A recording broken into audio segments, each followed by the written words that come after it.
나의 힘이 되신 여호와여 찬양 드리시겠습니다.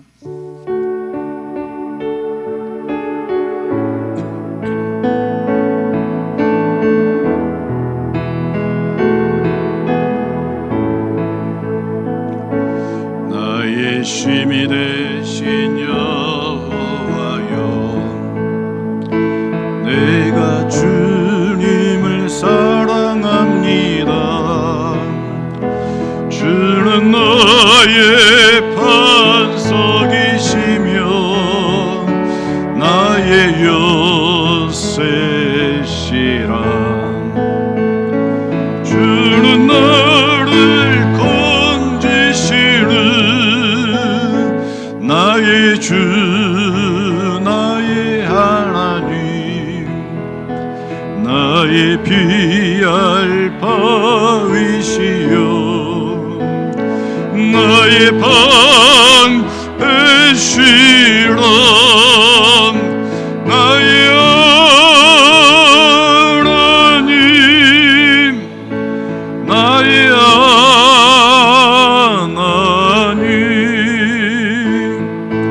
구원의 불이시여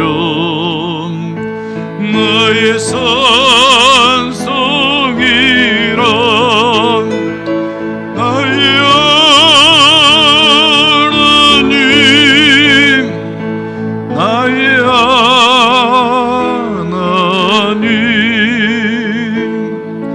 그는 나의 여호와, 나의 구세주,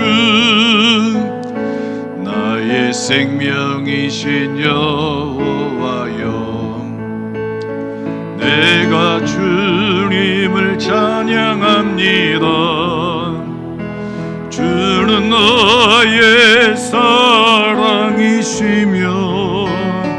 나의 위지시라. 주는 나를 이끄시어 주의 길 인도하시며 나의 생의 목자 되시니 내가 따르리라. 나의 하나님, 나의 하나님, 생명의 멸관으로 내게 쉬우소서. 우리 두 손 들고 나의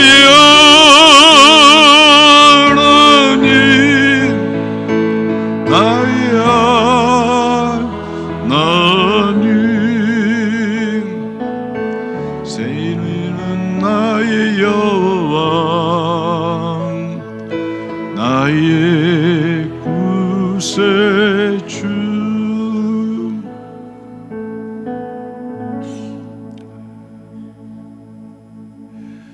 은혜와 사랑이 많으신 하나님, 답답하고 힘든 어지러움의 시간들을 저희들이 보냈습니다. 하나님, 또 앞으로 지나가야 되는 하나님 터널들을 바라보며 또 하나님 염려가 되고 걱정이 되고 또 하나님 우리의 마음이 하나님 흔들립니다. 주님, 이 시간 우리의 하나님 여러 가지의 마음들을 가지고 주님 앞에 우리 자신을 세웁니다. 개인의 문제, 가정의 문제, 하나님 교회의 문제, 국가의 문제, 하나님 이 세계 평화의 문제를 가지고 하나님 연약한 저희들이 주님을 바라봅니다. 주님, 이 시간 찾아와 주셔서 우리의 상한 마음을 하나님 위로하시고 우리의 생각 속에 하나님이 주시는 하늘의 생각, 하나님의 생각이 주어지게 하여 주옵소서. 우리의 연약한 손을 주님을 향하여 내밉니다. 주님, 주의 능력의 손길로 붙잡아 주시고 일으켜 주옵소서. 가야 하는 길을 걸어갈 수 있도록 용기를 주시고 또 지혜의 눈을 허락하여 주셔서 하나님의 말씀의 길을 보게 하여 주옵소서. 주님, 이 시간 주님의 음성 듣고자 합니다. 우리의 마음을 주님을 향하여 엽니다. 주님, 진리의 빛을 비춰 주셔서 우리의 영혼이 밝아지게 하여 주옵소서. 주님의 성령 우리 가운데 불같이 임하셔서 우리의 차가운 하나님 우리의 영혼을 뜨겁게 하여 주셔서 용기 있는 신앙, 담대한 믿음의 사람으로 변화되어지는 시간 되게 하여 주옵소서. 우리 주 예수 그리스도의 이름으로 기도드렸습니다. 아멘. 할렐루야. 하나님의 말씀은 살아서 현실이 된다. 합창하시겠습니다. 하나님의 말씀은 살아서 현실이 된다. 아멘. 옆에 분 인사 나누시겠습니다. 사랑합니다. 축복합니다.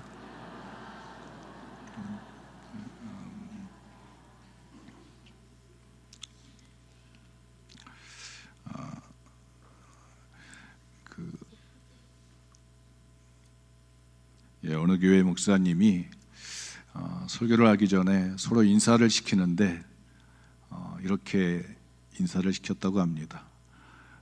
웃으세요. 그러니까 앉아있던 분들이 아무도 반응을 하지 않더래요. 왜 반응을 하지 않지? 여러분 왜 그럴까요? 이게 시켜서 떠밀려서 하니까 자존심이 상해가지고 안 웃는 거예요. 그런데 여러분 내가 자발적으로 여러분 마음을 다해서 사랑합니다, 축복합니다.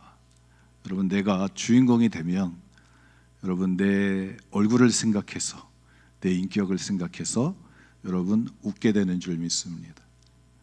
다시 한번 인사 나누시겠습니다. 당신 때문에 행복합니다.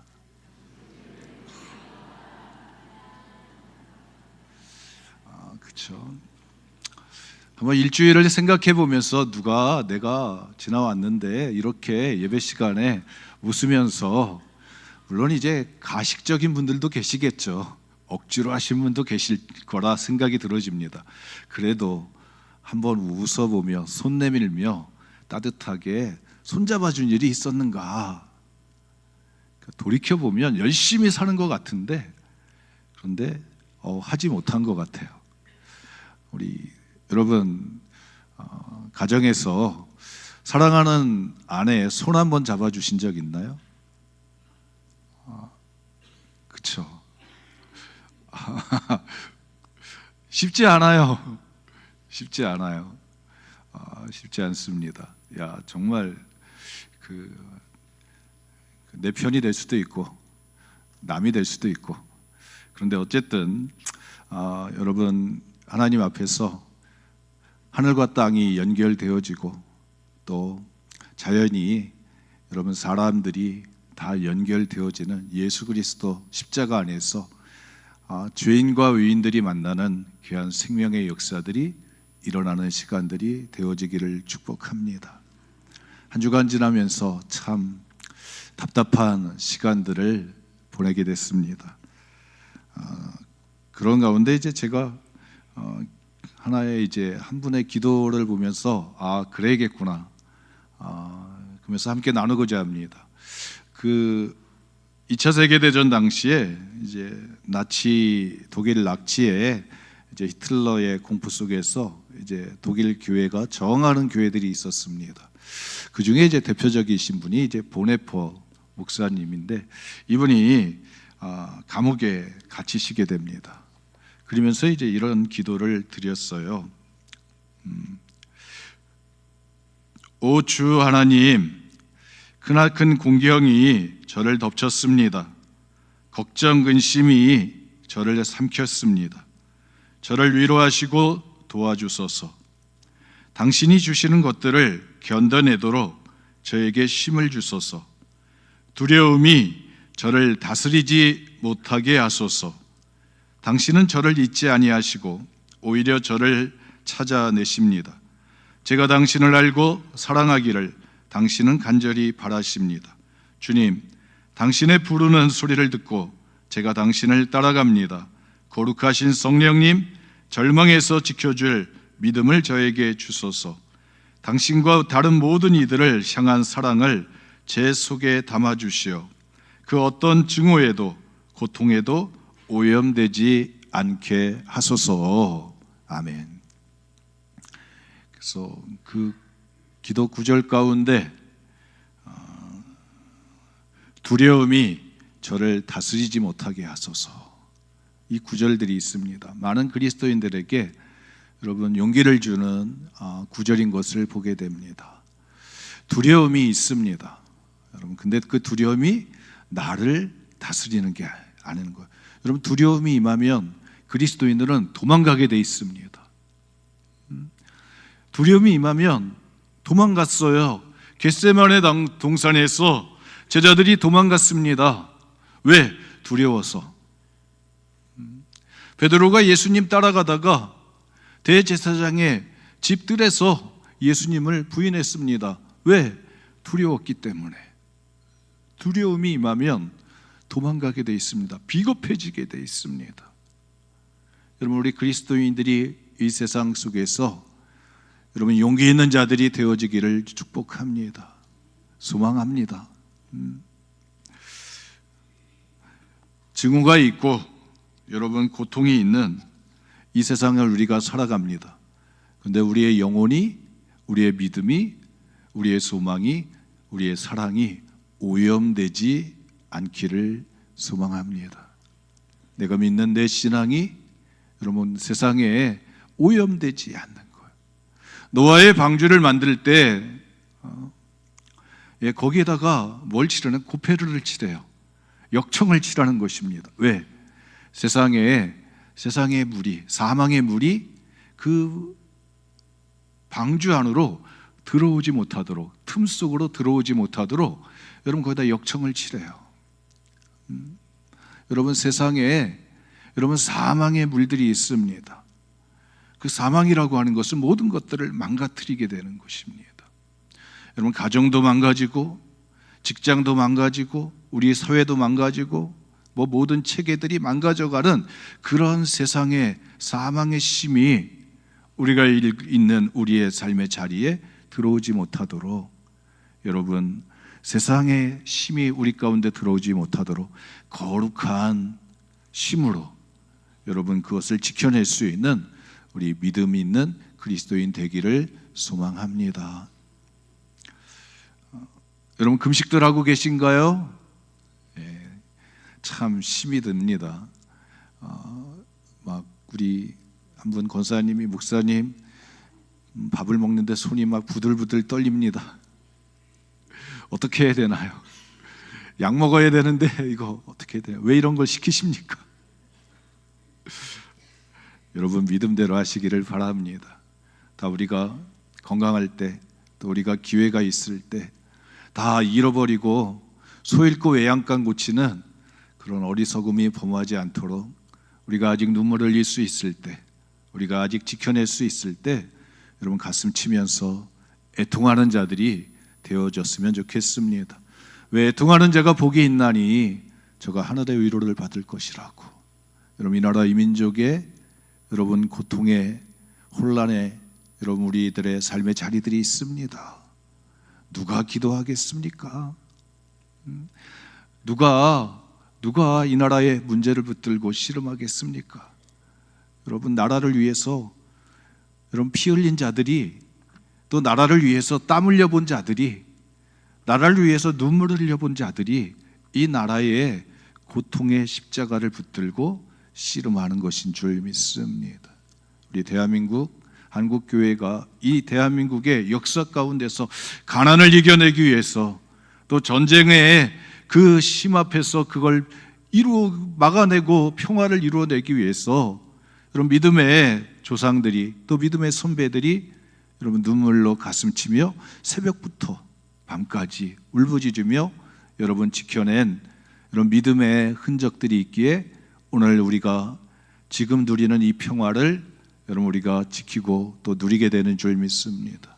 우리 모두에게 또한 다음의 세대에게 우리가 누리고 있는 이 평화와 이 자유와 이 복된 삶의 환경들을 물려줄 책임이 있습니다. 여러분, 나에서 내 대에서 끊어지는 게 아니라 다음 때까지 넘겨줄 수 있는 힘 있는 우리 그리스도인들이 되어졌으면 좋겠습니다. 저도 기도합니다만, 하나님, 제 세대에 전쟁이 안 일어나게 해주세요. 전쟁이 안 일어나게 해주세요. 제가 평화를 누리며 전쟁이 없는 세상에서 살았는데, 하나님, 제 세대에 전쟁이 안 일어나고 다음 세대에 평화가 있는 그 세상을 물려주게 해주세요. 여러분, 그냥 되어지지 않을 것입니다. 영적 싸움에서 이기는 자들이 땅을 차지하게 되고 그 땅의 질서와 그 땅의 복을 누리게 되어집니다. 그럼 이 싸움에서 우리 모두가 승리하는 역사들이 있기를 축복합니다. 이스라엘에 있어서 그들은 성경을 이제 기록하게 됩니다. 그러면서 이제 그들의 뿌리를 찾아가게 됩니다. 우리는 어디에서 시작됐느냐? 사람들은 어떻게 시작됐느냐? 세상은 어떻게 시작됐느냐? 그걸 기원을 소개하는 것이 창세기입니다. 그리고 우리 민족은 어디에서부터 시작되어져 왔느냐? 그걸 갖다가 소개하고 어떤 과정을 통해서 우리가 이스라엘이라고 하는 나라를 만들었느냐? 그걸 찾아내는 것들이 출애굽기인 거예요. 그 가운데 여러분, 인구조사라고 하는 것이 있어요. 성경을 읽다 보면 그 사람의 숫자 세는 걸 참 중요시 여기는 것 같아요. 그 공동체의 숫자를 세는 걸 참 중요시 여겨요. 그래서 그 노아가 방주를 지을 때 여러분, 그 방주 안에 들어간 사람이 몇 명이에요? 가족들이 들어가잖아요. 그리고 출애굽기 1장에 보면 애굽에 요셉이 총리가 됐을 때, 기근의 시간이 임했을 때 가나안 땅에 있는 요셉의 가족들, 야곱의 가족을 초청하게 됩니다. 그때 애굽으로 내려간 사람들이 70명이다 기록하고 있어요. 70명이다. 그러면서 그들이 70명이 내려가서 거기서 430년이 마치는 날 유월절을 통해 가지고 애굽을 빠져나오게 되는데, 그때 민수기 2장에 보면 그들이 시내 광야에서 숫자를 세게 됩니다. 그때 숫자를 셌을 때 여러분, 이렇게 소개하고 있어요. 60만 3,550명, 20세 이상 50세까지 레위 자손 빼고 60만 3,550명의 숫자를 소개하고 있습니다. 여러분, 그 숫자가 가지고 있는 의미가 뭘까요? 그것은 애굽에 있을 때 400년의 시간 동안에 애굽의 정책 가운데 하나는 모세가 태어날 때 그랬습니다. 유대인들이 많이 퍼져가니까, 번성하니까 저들이 잘하면 나중에 반역할까 봐 남자애는 다 죽여라. 나일강에 빠뜨려서 남자애는 다 죽여라. 여러분, 그래서 죽음을 맞이하게 됩니다. 그런데 지나고 와서 보니까 여러분, 60만 3,550명의 군대를 가진 민족이 되어지게 됩니다. 그럼 그 의미는 뭐예요? 그런 상황 속에서도 하나님이 지키고 보호하시며 생명의 역사를 이어오셨다고 하는 증거인 것입니다. 하나님이 돌보셨다고 하는, 하나님이 지켜주셨다고 하는 증거인 것입니다. 그들이 가나안 땅에 들어가자마자 가데스 바네아에서 40일 동안 정탐을 합니다. 그런데 그들이 의심이 생기고 두려움이 생겨서 아낙 자손들 거인 족속을 보면서 그들이 여러분, 마음이 작아져서, 믿음이 작아져서 돌아가자고 합니다. 원망불평을 합니다. 그럴 때 하나님이 그들에게 40일을 1년씩 계산해서 40년 동안 방황하는 자가 됩니다. 방황의 시간을 갖습니다. 그래서 민수기를 통해서 보면 이스라엘 백성들이 광야에서 방황하는 시간들, 원망불평하면서 다 그들이 가지고 있는 마음에 있는 독소들이 다 하나님 앞에 빠지는 시간을 가져요. 그리고 민수기 26장에 또다시 숫자를 세게 하십니다. 숫자를 셌더니만 60만 1,730명의 숫자가 만들어지게 됩니다. 거기에 60만 3,550명에 들어갔던 사람들은 여호수아와 갈렙을 빼고는 다 죽음을 맞이하고 새로운 군대가 만들어지게 됩니다. 그럼 뭘 의미하는 거예요? 하나님이 광야에서도 하나님이 이스라엘 백성들을 먹이고 지키시고 보호하시면서 하나님의 군대를 만들어 내셨다는 하나님의 보호하심을 소개하고 있는 것입니다. 그 인구조사한다고 하는 거, 거기에 왕이 누구냐? 이스라엘의 왕이 누구냐? 그들의 왕이 누구냐를 보여주시는 거예요. 고백인 것입니다. 다윗이 왕이 됐어요. 원래는 다윗이 아히멜렉 제사장의 집에서 성만찬을 떡을 먹고, 그리고 이제 진설병을 먹고 골리앗의 칼을 가지고 사울의 집으로부터 나와가지고 이제는 자기의 기름 부음 받은 자의 사명을 감당하고 소명을 감당하기 위해서 광야로 들어가는데, 그때 들어간 곳이 아둘람 굴입니다. 그 아둘람 굴에 모인 사람들이 있어요.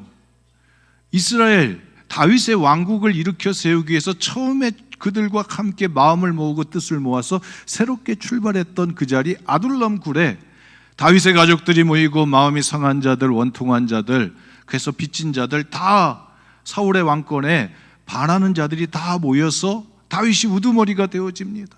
그리고 유다 땅 헤브론에서 왕이 되어서 7년 지나고 예루살렘에서 33년 지나면서 40년의 왕이 되어져서 통치를 하게 됩니다.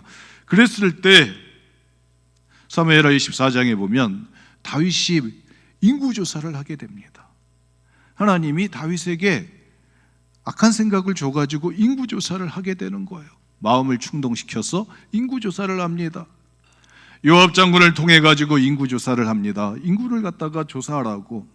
요압 장군이 마음이 좋지 않았어요. 왕이요, 하나님의 왕에게 복을 주실 것입니다. 그래도 인구조사를 하라고. 그래서 인구조사를 하게 됩니다. 그래서 대충 했어요. 9달 20일 동안 인구조사를 하면서 단에서부터 브엘세바까지 이스라엘 지역을 돌아다니면서 인구조사를 했습니다. 그랬더니 예전에 11개 지파였던 이스라엘대 그 숫자를 세니까 50만이었습니다. 그 유다 지파를 세니까 80만인 거예요. 130만의 인구가 됐습니다. 군인이 됐어요. 그러면 다윗이 그 인구조사를 하면서 가졌던 마음은 뭘까요? 그게 하나님의 마음에 아주 하나님이 괘씸했습니다. 그래서 하나님이 징계의 채찍을 내리시게 되잖아요. 가서 너희가 전쟁을 택할 것이냐, 기근을 택할 것이냐, 전염병을 택할 것이냐. 그래서 다윗이 전염병을 3일 동안 택하게 됩니다. 그래서 7만 명이 그 시간 동안에 죽음을 맞이하게 되잖아요. 근데 하나님이 그렇게 징계의 채찍을 내렸던 그 하나님의 마음은 뭐였냐면 이 다윗의 교만인 거예요. 하나님의 법궤를 아비나답의 집에서 다윗이 있는 곳까지 예루살렘까지 이제 모셔올 때 하나님의 법궤를 제사장들이 어깨에 메고 모셔옵니다. 그럴 때 다윗은 뭐 했어요? 내려와 가지고 춤을 췄던 사람입니다. 이스라엘 왕은 하나님이시라고 고백했던 자인데 마지막에 인구조사를 하면서 자기가 왕이라고 하는 그런 생각을 가지게 되어집니다. 여러분, 그래서 인구조사라고 하는 것은 내가 왕이라고 하는 그 고백이 그 속에 들어가 있습니다. 오늘 성경에 보면 로마의 황제였던 가이사 아구스토가 명령을 내리게 됩니다. 호적하라. 로마 제국에 있는 모든 백성들은 가서 호적을 하라고, 인구에 가서 주민등록을 등록하라고. 목적은 그겁니다. 가서요, 인구를 통해 가지고, 조사를 통해 가지고 군인들을 확보할 수 있습니다. 세금을 거둘 수 있습니다. 부역을 할 수 있습니다. 그래서 인구조사를 시키게 됩니다. 수리아 총독이었던 이 구레뇨가 처음으로 총독이 돼서 하는 일이 인구조사인 것입니다. 등록하라고. 시리아 지역에 있는 모든 나라들, 거기에 있었던 모든 민족은 가서 자기의 고향에 가서 자기의 태어난 곳에서 인구 거기다 주민등록을 행하라고, 호적을 행하라고 명령을 내리게 됩니다. 여러분, 로마 황제 입장에서 호적하라고 하는 것은 뭐예요? 내가 세상의 왕이라고 하는 것을 여러분 세상을 향해서 외치는 소리인 것입니다. 나에게 힘이 있다는 것입니다. 너희들의 주인은 바로 나라고 하는 것입니다. 나에게 그 권리가 있다고 그것을 선포하는 것입니다. 성경은 수리아 총독이 처음 한 일이라, 총독이 돼가지고 처음으로 하는 일이니까 얼마나 철저하게 또 힘있게 여러분 행하겠습니까? 그래서 모든 사람들이 다 자기 고향을 찾아가서 호적을 행하는 상황이 벌어졌습니다. 여러분 아주 불편한 거예요. 식민지 입장에 서 있던 유대인들의 입장에서 보면 이건 아주 불편한 일인 거예요. 왜? 세금을 내야 되잖아요. 또 군인으로 착출될 수도 있고 노역으로 착출될 수 있는 근거가 되어지는 자료인데 정확하게 가서 찍으라고 하는 심 앞에 도전을 받게 됩니다. 바로 그때 여러분 요셉이 마리아를 데리고 나사렛이라는 동네에서 베들레헴으로 그 길을 떠나가게 됩니다. 여러분 떠나는 이유는 노마 황제가 호적하라고 명령했기 때문에 수리아 총독이 강력하게 이스라엘 가운데 민족들 가운데 식민지에 있는 민족들에게 강하게 명령하기 때문에 세상의 힘에 끌려서 호적하러 가는 거예요. 그런데 여러분 역사를 움직여갈 때 그 속에 하나님의 손길이 있는 줄 믿습니다. 인구조사를 했을 때 다윗이 3일 안에 7만 명 죽어갈 때 뭘 보냐면 하나님 앞에 회개했을 때 하나님이 보여주십니다. 천사가 칼을 들고 예루살렘을 향해 있는 것을 보게 됩니다. 하나님의 일하심들이 있는 거예요. 하나님의 간섭하시고 개입하시는 하나님의 역사가 흘러가는 것입니다. 나사렛에서 베들레헴으로 요셉이 가는 것은 그냥 세상의 왕이 명령하니까 가는 것입니다. 그런데 그것만 보인다고 한다면 여러분 요셉이 마리아를 이끌고서 나사렛에서 베들레헴으로 가는 그 길이 얼마나 힘들고 답답하고 깜깜하고 어렵겠어요. 자기가 낳을 아들 마리아 뱃속에 있는 예수님이 이 세상에 태어나면 가서 세금도 내야 되고 가서 군인도 내야 되고 가서 노역도 해야 된다는 그것을 할 수 있는 근거를 찍기 위해서 가는 건데 얼마나 미래가 답답하겠어요. 그것만 본다면. 그런데 그 속에 하나님이 움직여 가시는 하나님의 손길이 보여진다고 한다면 마태복음에 보면 마태복음 1장 21절에 아들을 낳을 것이라고 요셉에게 말씀하셨습니다. 그 이름을 예수라 하라. 이는 그가 자기 백성을 저의 죄에서 구원할 것임이라고 가르쳐 주셨어요. 마리아에게는 누가복음 1장 32절에 그가 큰 자가 되고 지극히 높은 자가 높으신 이의 아들이라 일컬어질 것이고 하나님께서 조상 다윗의 왕위를 그에게 주시리라. 이 예언을 마리아가 가지게 됩니다. 여러분 하나님의 소명을 받고서 소명자의 마음을 가지고 내가 이 땅에서 해야 될 일이 있다고 하는 사명자의 하나님의 뜻을 이루려고 하는 사명자의 마음이 있으면 여러분 베들레헴으로 올라가는 그 의미를 안다고 한다면 여러분 그 길이 그렇게 답답한 길이 되지는 않을 거라 생각이 들어집니다. 뿌리를 찾는 것입니다. 요셉을 택한 것은 다윗의 자손이기 때문에 택했고 마리아를 하나님이 선택하는 정결한 여인이었기 때문에 하나님이 택하셔서 그 뜻을 이루려고 지금 올라가시는 건데 다윗의 동네 베들레헴에 올라가는 거예요. 왜? 정통성을 회복하기 위해서 다윗의 자손이라고 하는 정통성을 얻기 위해서 베들레헴으로 올라가는 것입니다. 요셉의 가슴 속에 예수님 마리아 속에 있는 그 아들 여러분 예수라고 하는 이름도 알았어요. 그 예수님이 이 세상에 오실 때 무슨 일을 할 건지도 알았어요. 여러분, 나라가 힘들고 어려운 그런 속에서 식민지가 돼가지고 끌려가지고 가서 억지로 다 호적하러 가는데 다들 답답한 마음을 가지고 힘든 마음을 가지고 우리는 언제쯤 자유를 얻을 것이냐, 우리는 언제쯤 정치적인 독립을 얻을 것이냐, 이런 원통함을 가지고 애통하는 마음을 가지고 다 호적하러 올라갈 때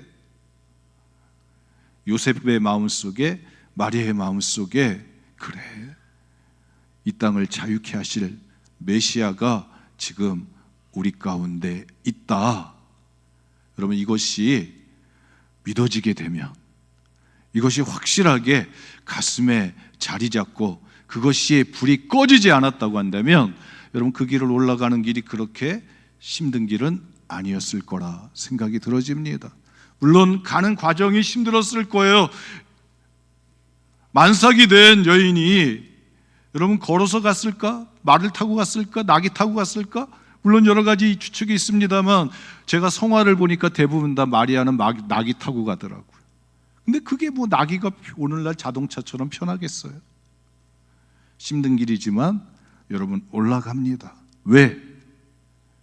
거기에 하나님의 마음을 알기 때문에, 하나님의 뜻을 헤아리기 때문에 내 뜻대로 마옵시고 아버지의 뜻대로 이루어집니다. 이 미천한 종에게 주의 뜻대로 이루어집니다. 그렇게 처음에 하나님의 뜻을 부여받았던 마리아나 요셉처럼 그 처음의 마음을 가지고 올라가는 것입니다. 왜? 뱃속에 아기 예수님이 계시니까. 이 땅에 만왕의 왕으로 오시는 예수님이 이 모든 문제를 평탄케 하실 것이다. 이 답답함의 어지러움의 문제를 예수님이 푸실 것이라고 하는 여러분 희망이 있으니까 여러분 올라갈 때 어떻게 할까요? 힘들어도 주님 믿습니다. 주님 뜻이 이루어질 것입니다. 여러분 이 마음을 가지고 올라갔다고 한다면 여러분 힘이 들어도 그 과정을 한 걸음 내딛는 것입니다. 답답해도 내딛는 거예요. 추워도 앞을 향해 나가는 것입니다. 왜? 예수님이 태어나야 되기 때문에. 예수님이 이 세상에서 하나님의 역사를 만들어내셔서 죄로부터 고통당하는 자들을 구원하시려 다윗의 왕위를 주신다고 했는데 그 다윗의 왕위를 받기 위해서 예루살렘의 그 베들레헴으로 가야 되는 것입니다. 만약에 나사렛에 그대로 머물러 있었다고 한다면, 나사렛에서 예수님이 태어났다고 한다면 여러분 많은 도전들이 있었을 거예요. 많은 정통성에 대한 도전들이 있었을 거예요. 근데 마리아와 요셉은 여보 힘들어도 갑시다. 힘들어도 베들레헴에 갑시다. 베들레헴에 가서 호적을 합시다. 그럼 뿌리를 찾아가는 거예요. 믿음의 뿌리를 찾아가는 거예요. 약속의, 하나님 약속의 뿌리를 찾아가는 거예요. 여러분 오늘 이 시대를 살아가는 우리 성도들, 그리스도인들, 여러분 세상에 많은 요동침들, 소리들이 있습니다. 세상의 왕은 누구라고 많은 소리들이 있어요. 그러나 우리 그리스도인들은 마리아와 요셉이 가졌던 마음처럼 이 땅의 진정한 왕은 예수님이다. 이 땅에 죄로부터 자유케 하시는 능력은 예수님께 있다. 그 믿음을 가진 자들은 여러분 주님이 약속하셨던 미가서 5장 2절에 보면 유대 땅 베들레헴 에브라다야 너는 유다 족속 중에 가장 작을지라도 내게서 다스리는 자가 내게서 나올 것이라고 하는 여러분 미가 선지자의 예언의 말씀, 하나님이 먼저 말씀하셨던 그 약속을 이루기 위해서 여러분 올라가는 것입니다. 오늘 2024년도 성탄절을 준비하며 촛불 3개를 켜는 우리 그리스도인들 마음속에 여러분 세상의 힘이 요동치고 세상의 왕은 힘 가진 자의 것이라고 외치지만 우리 그리스도인들은 예수님이 이 세상의 왕이라고 하는 믿음의 고백을 가지고 여러분 나사렛에서 베들레헴까지 답답한 길이고 힘든 길이고 여러분 고통의 길이지만 예수님이 하실 일을 기대하고 예수님의 사랑하는 마음을 하나님이 하셨던 요셉과 마리아에게 주셨던 그 하나님의 마음을 깨달으면 여러분 기도하면서 여보 힘들지만 갑시다, 조금씩 갑시다, 서로 격려하고 위로하면서 하나님의 뜻이 이루어지는 그곳까지 가게 된 줄 믿습니다. 오늘 우리 모두가 다 이 답답한 역사에 시간을 지나가면서 여러분 우리는 하나님의 뜻을 이루는 그 자리를 향해서, 예수가 우리의 왕이라고 하는 고백이 이루어지는 그 자리를 향해서 여러분 나가는 자들인 줄 믿습니다. 세상이 어떠하든지 우리는 방향을 잃어버리지 말고 여러분 베들레헴까지, 하나님의 약속의 말씀이 있는 그 자리까지 다 여러분 믿음에 전진하시는 시간 되시기를 주님의 이름으로 축복합니다.